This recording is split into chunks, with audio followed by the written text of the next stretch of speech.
spa, beauty, cinema.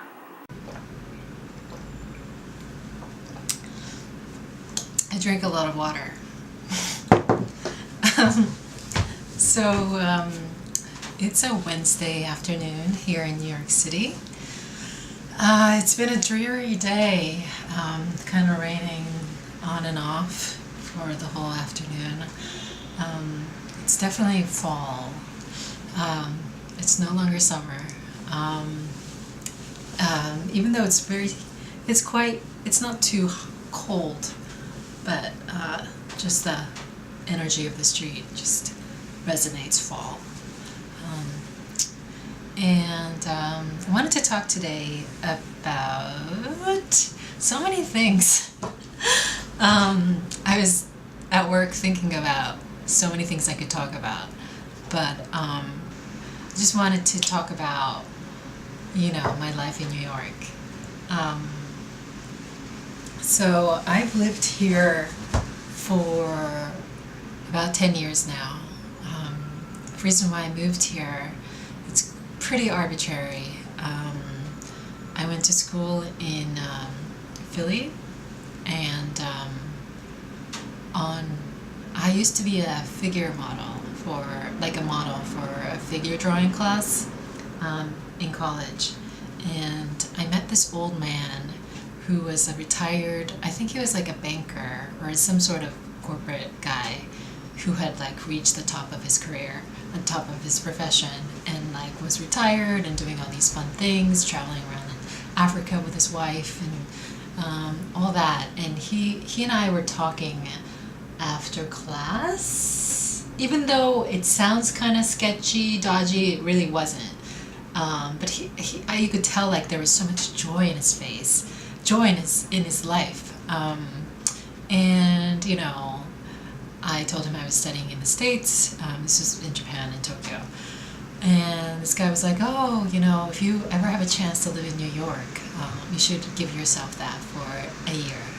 Give that for yourself, that opportunity, because there's no place like New York. And I've always loved the energy of New York.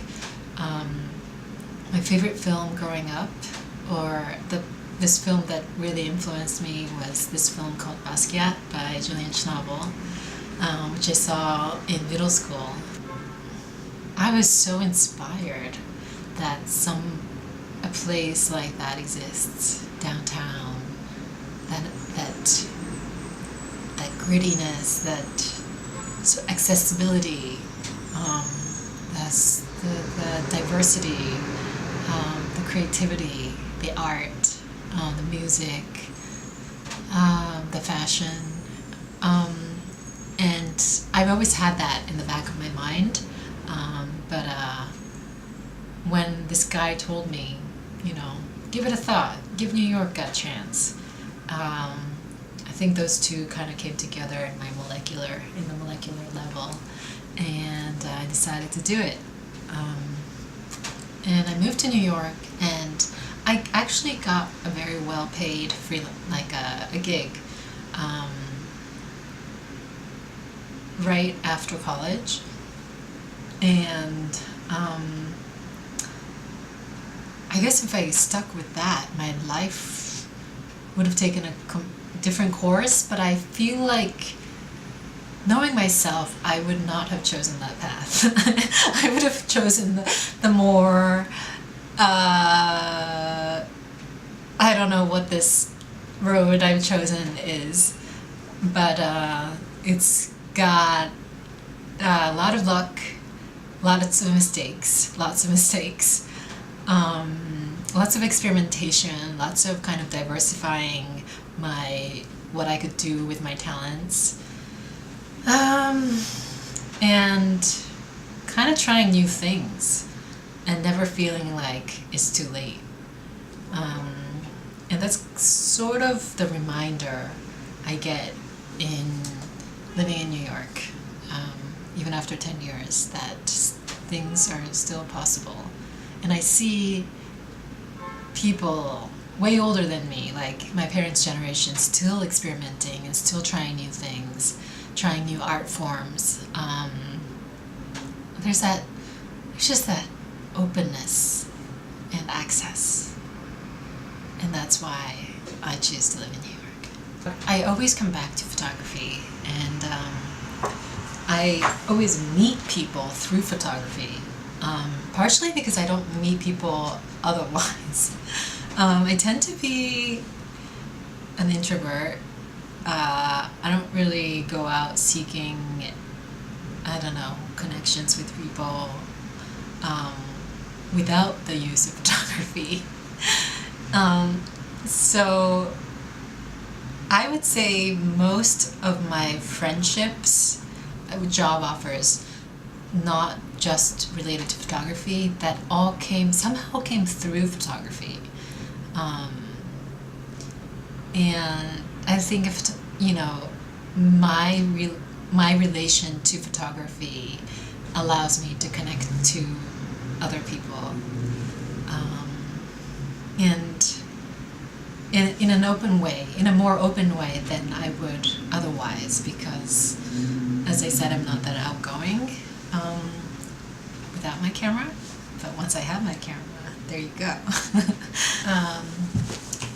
So I wanted to show you, since you've gotten this far into the video, my everyday makeup right now.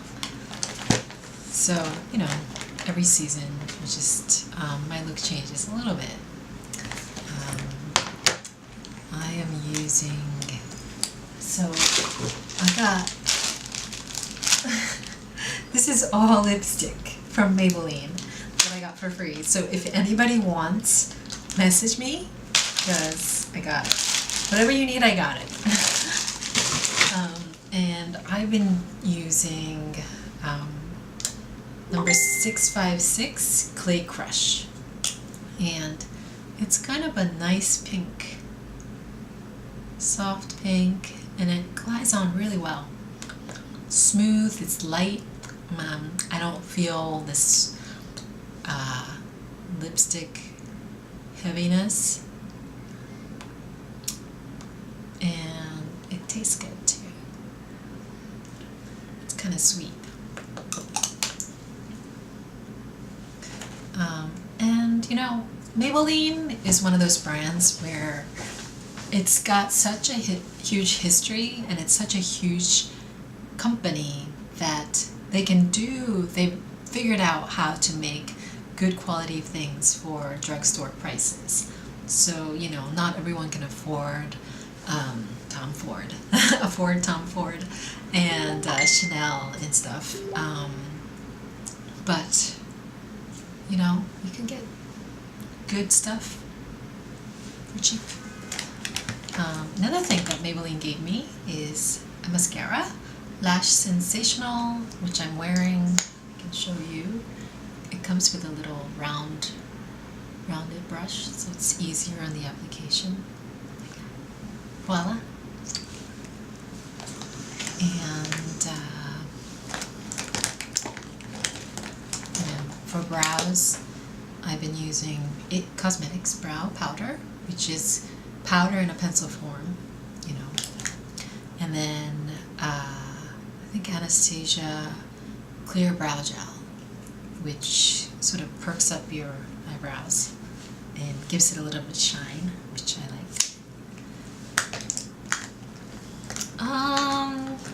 Otherwise, oh yeah, I love this stuff. It's Benefit Push-Up Liner.